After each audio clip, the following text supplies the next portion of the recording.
சித்தம் உண்டு சுத்தமாகும். மார்க்கு 1:41. அங்கே ஒரு குஷ்டரோகி ஆண்டவரை தேடி வருகிறான். முழங்கால் படிக்கிறான்.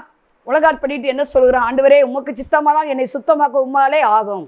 பாருங்க, என்னை சுகமாக்க அவன் கேட்கல. உமக்கு இஷ்டம்னா, உமக்கு விருப்பம்னா ஆண்டவரே என்னை குணமாக்க உம்மால் ஆகும்.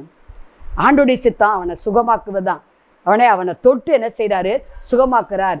இதை கேட்டுக்கொண்டிருக்கிற அருமையான சகோதரனே சகோதரி, எந்த வியாதி படிகளில் நீ இருந்தாலும் சரி, எந்த பலவீனத்தின் மத்தியில் இருந்தாலும் சரி, எந்த கட்டுகளில் உன்னை கட்டி வச்சிருந்தாலும் சரி, ஆண்டவர் உன்னை சுகமாக்க விடுதலையாக்க விரும்புகிறார். அவனை தொட்டு குணமாக்கினவர் உங்களை தொட்டு குணமாக்குகிறார். எவ்வளவு பெரிய கோடி கடன் இருந்தாலும் கர்த்தர் அதை கரத்தில் எடுத்து அதை என்ன செய்யறார்? அதை நீக்கி போடுகிறார். உங்களை ஆசீர்வதிப்பது, இஸ்ரவேலை ஆசீர்வதிப்பது அவருக்கு பிரியம். நம்ம எல்லாவற்றிலும் வாழ்ந்து சுகமா இருப்பது தேவ சித்தம். சித்தம் எனக்கு சித்தம் உண்டு சுத்தமாக. ஐயோ, நான் சுகர் வியாதினால கவலைப்படுறேனே, கஷ்டப்படுறேனே, எங்களுக்கு முற்பதாக்களுக்கு இதே வியாதி தான், ஆயுசுக்கு அது இருக்குன்னு சொல்கிறாங்களே டாக்டர், கவலைப்படாதீங்க, அதுலேருந்து விடுதலை கொடுக்க அவரால் ஆகும். எனக்கு சோரியாசுன்னு ஒரு வியாதி, 5 வருஷமாக நான் கஷ்டப்பட்டேன்.